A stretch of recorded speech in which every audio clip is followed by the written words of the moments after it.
സ്നേഹം നിറയട്ടെ.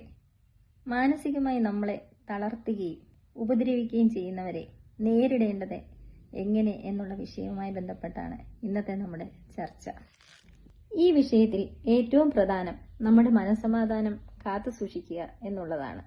ഇങ്ങനെയുള്ള വിഷയത്തിൽ നമ്മൾ ആദ്യം പ്രശ്നം തിരിച്ചറിയുകയാണ് ചെയ്യേണ്ടത്. പക്ഷേ നിരന്തരമായ കുറ്റപ്പെടുത്തൽ, പരിഹസിക്കൽ, നമ്മളുടെ ആത്മവിശ്വാസം തകർക്കുന്ന സംസാരം, ഇതൊക്കെയാകും നമ്മളെ അലോസരപ്പെടുത്തുന്നത്. ഇത് നിങ്ങളുടെ തെറ്റല്ല എന്ന് നിങ്ങളാണ് ആദ്യം ഉറപ്പിക്കേണ്ടത്.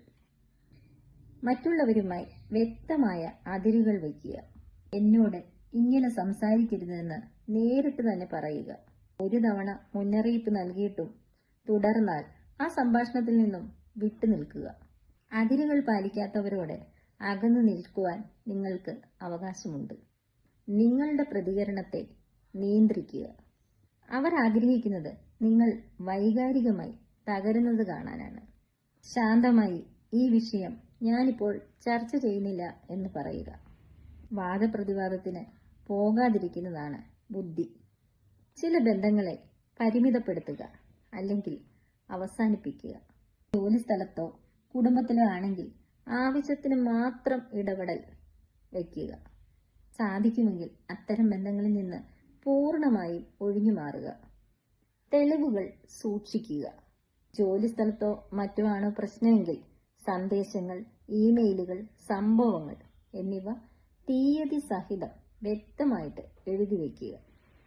HR-നോടോ സീനിയറിനോടോ പരാതിപ്പെടാൻ നിങ്ങളെ ഇത് സഹായിക്കും. സ്വന്തം വൃത്തം ശക്തിപ്പെടുത്തുക. നിങ്ങളെ ബഹുമാനിക്കുന്ന, പിന്തുണയ്ക്കുന്ന ആളുകളോടൊപ്പം കൂടുതൽ സമയം ചിലവഴിക്കുക. ഒറ്റപ്പെടാതിരിക്കാൻ ശ്രദ്ധിക്കുക. വിശ്വസ്തരായ സുഹൃത്തുക്കളോടോ കുടുംബാംഗങ്ങളോടോ ഈ വക കാര്യങ്ങൾ അറിയിക്കുക. സ്വയം കുറ്റപ്പെടുത്താതിരിക്കുക. മറ്റൊരാളുടെ മോശം പെരുമാറ്റം നിങ്ങളുടെ മൂല്യത്തെ കുറയ്ക്കുന്നില്ല. അവരുടെ മൂർച്ചയേറിയ വാക്കുകൾ അവരുടെ മനോഭാവത്തെയാണ് കാണിക്കുന്നത്. ഇത് തുടർച്ചയായി നിങ്ങളെ ബാധിക്കുന്നുണ്ടെങ്കിൽ മാനസികാരോഗ്യ വിദഗ്ധന്റെ സേവനം ഉറപ്പാക്കുക. നിങ്ങളെ നിരന്തരം വേദനിപ്പിക്കുന്നിടത്തുനിന്ന് മാറി നിൽക്കുന്നത് ബുദ്ധിയാണ്. അതൊരിക്കലും തോൽവിയല്ല. അതാണ് നമുക്ക് നമ്മളോടുള്ള സ്വയം ബഹുമാനവും സ്നേഹവും. മാനസികമായി തളർത്തുന്നവരോട് ഇടപെടുന്നത് ശരിക്കും ബുദ്ധിമുട്ടായ കാര്യമാണ്. നോ പറയാൻ പഠിക്കുക. സ്വയം പരിമിതപ്പെടുത്തുക. അങ്ങനെയുള്ളവരുമായി ചെലവഴിക്കുന്ന സമയം വളരെ പരിമിതപ്പെടുത്തുക. വിഷയം മാറ്റുക. അവർ കുറ്റപ്പെടുത്തുകയോ നെഗറ്റീവ് പറയുകയോ ചെയ്യുമ്പോൾ ഈ വിഷയം പിന്നീട് സംസാരിക്കാമെന്ന് പറഞ്ഞ് മാറ്റിവെക്കുക. ഒരിക്കലും മറ്റുള്ളവരുടെ പ്രശ്നം വ്യക്തിപരമായി എടുക്കരുത്.